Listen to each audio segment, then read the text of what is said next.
Lecture du livre du prophète Daniel. En ces jours-là, Azarias, debout, priait ainsi. Au milieu du feu, ouvrant la bouche, il dit : À cause de ton nom, ne nous livre pas pour toujours et ne romps pas ton alliance. Ne nous retire pas ta miséricorde à cause d'Abraham, ton ami, d'Isaac, ton serviteur, et d'Israël, que tu as consacré. Tu as dit que tu rendrais leur descendance aussi nombreuse que les astres du ciel, que le sable au rivage des mers. Or nous voici, ô Maître, le moins nombreux de tous les peuples, humiliés aujourd'hui sur toute la terre à cause de nos péchés. Il n'est plus, en ce temps, ni prince, ni chef, ni prophète, plus d'holocauste, ni de sacrifice, plus d'oblation, ni d'offrande d'encens, plus de lieu où t'offrir nos prémices pour obtenir ta miséricorde.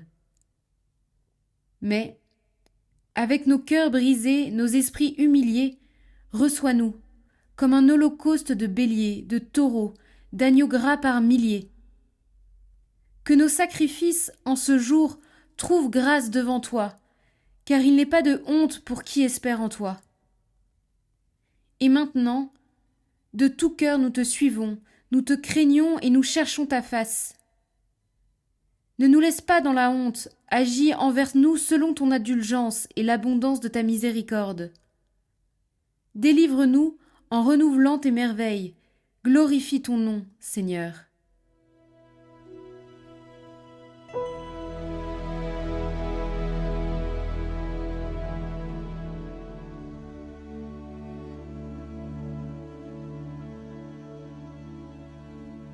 Rappelle-toi, Seigneur, ta tendresse. Seigneur, enseigne-moi tes voies, fais-moi connaître ta route. Dirige-moi par ta vérité, enseigne-moi, car tu es le Dieu qui me sauve. Rappelle-toi, Seigneur, ta tendresse, ton amour qui est de toujours. Dans ton amour, ne m'oublie pas, en raison de ta bonté, Seigneur.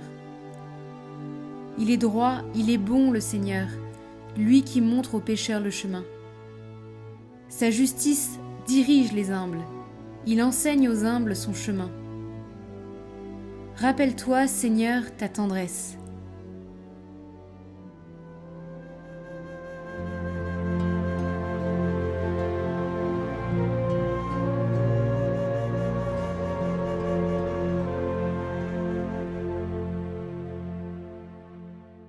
Évangile de Jésus-Christ selon saint Matthieu. En ce temps-là, Pierre s'approcha de Jésus pour lui demander : Seigneur, lorsque mon frère commettra des fautes contre moi, combien de fois dois-je lui pardonner ? Jusqu'à 7 fois ? Jésus lui répondit : Je ne te dis pas jusqu'à 7 fois, mais jusqu'à 70 fois 7 fois. Ainsi, le royaume des cieux est comparable à un roi qui voulut régler ses comptes avec ses serviteurs. Il commençait quand on lui amena quelqu'un qui lui devait 10 000 talents, c'est-à-dire 60 millions de pièces d'argent. Comme cet homme n'avait pas de quoi rembourser, le maître ordonna de le vendre, avec sa femme, ses enfants et tous ses biens, en remboursement de sa dette. Alors, tombant à ses pieds, le serviteur demeurait prosterné et disait : Prends patience envers moi, et je te rembourserai tout. Saisi de compassion, le maître de ce serviteur le laissa partir et lui remit sa dette. Mais en sortant, ce serviteur trouva un de ses compagnons qui lui devait 100 pièces d'argent. Il se jeta sur lui pour l'étrangler en disant : Rembourse ta dette. Alors, tombant à ses pieds, son compagnon le suppliait : Prends patience envers moi, et je te rembourserai. Mais l'autre refusa et le fit jeter en prison, jusqu'à ce qu'il ait remboursé tout ce qu'il devait. Ses compagnons, voyant cela, furent profondément attristés et allèrent raconter à leur maître tout ce qui s'était passé. Alors celui-ci le fit appeler et lui dit : Serviteur mauvais, je t'avais remis toute cette dette parce que tu m'avais supplié.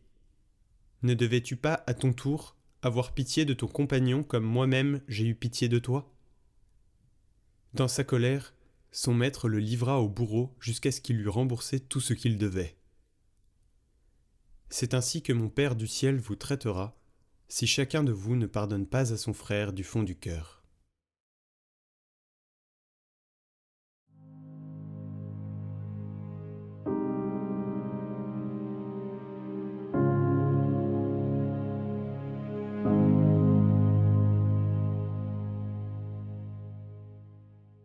Bonjour, nous sommes Romain et Reina de Châteauvieux, fondateurs de Miséricordia, une œuvre qui, au cœur de l'Église, souhaite vivre la compassion et l'évangélisation au service des plus pauvres. Dans les périphéries des grandes villes, nous voulons être le cœur de Jésus qui bat, de jour comme de nuit, pour ceux qui ont tant besoin de la grande miséricorde de Dieu.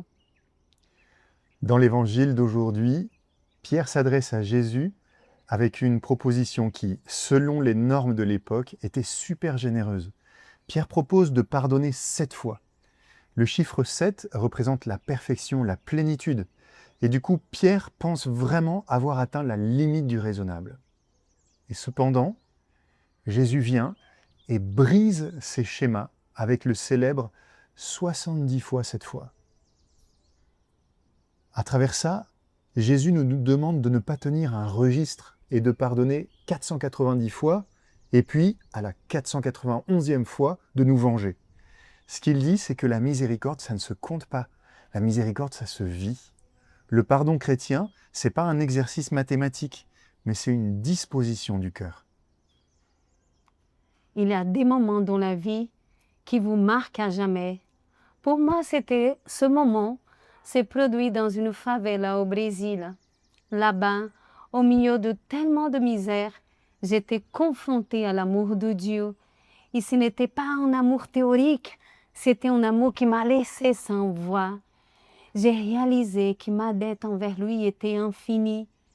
Si Dieu me faisait payer chaque erreur, chaque égoïsme, chaque fois que je lui avais tourné le dos, je n'aurais pas assez de vie pour le rembourser. J'étais comme l'homme de la parabole d'aujourd'hui, qui devait 10 000 talents, une montagne d'argent que ne pourrait pas réunir, même en ayant 100 vies. Mais Dieu ne m'a pas demandé d'explication.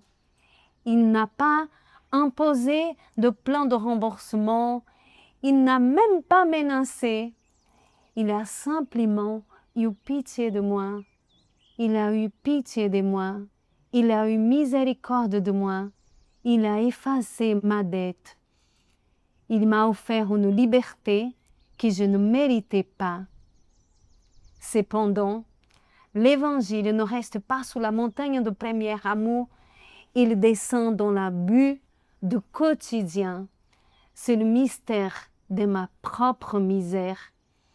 Comment est-il possible que moi, une pauvre jeune fille de favela, qui a été sauvée de la ruine totale, je me découvre aujourd'hui en train de refuser le pardon à mon prochain? Et c'est pourquoi le chemin que le Seigneur nous propose aujourd'hui est celui de la miséricorde. Pour ma part, pendant longtemps, j'ai envisagé la miséricorde comme un concept. Mais aujourd'hui, j'essaye de la vivre comme un canal, comme une expérience. J'ai appris que l'amour de Dieu n'entre pas dans ma vie pour y rester comme une eau stagnante, mais qu'elle est appelée à couler à travers moi, vers les autres, comme une rivière vivante. J'ai réalisé que la miséricorde, c'est pas un trophée que je garde dans un coffre-fort, mais c'est un flux, c'est une expérience. Et j'ai découvert cette vérité qui peut être douloureuse à regarder en face, mais qui est profondément libérante. Si je reçois le pardon de Dieu, mais que je ferme mon cœur à mon frère, alors je deviens saboteur de la grâce divine.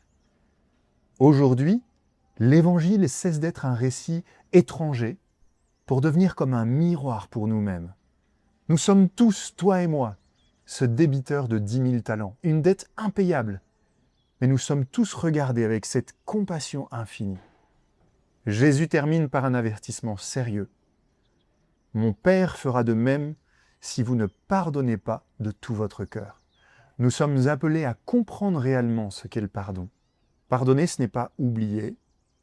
Pardonner, ce n'est pas non plus faire comme si il ne s'était rien passé. Pardonner, c'est décider.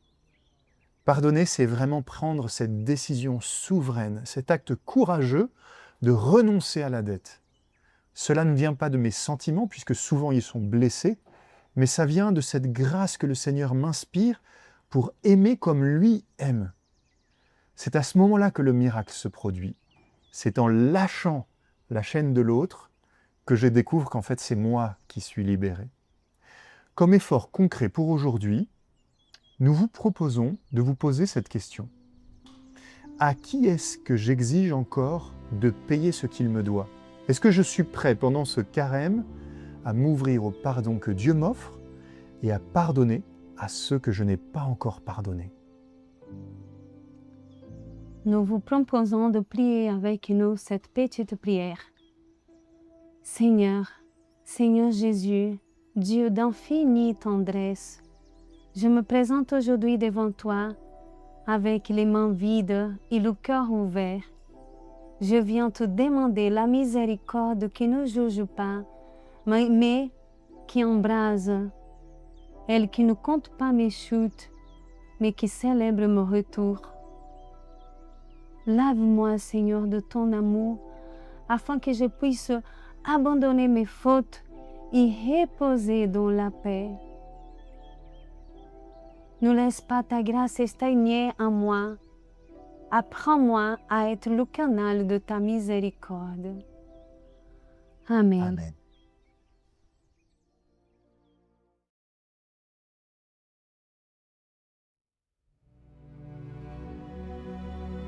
Retrouvez ce commentaire de carême sur notre chaîne Prière par Catoglade en lien en description.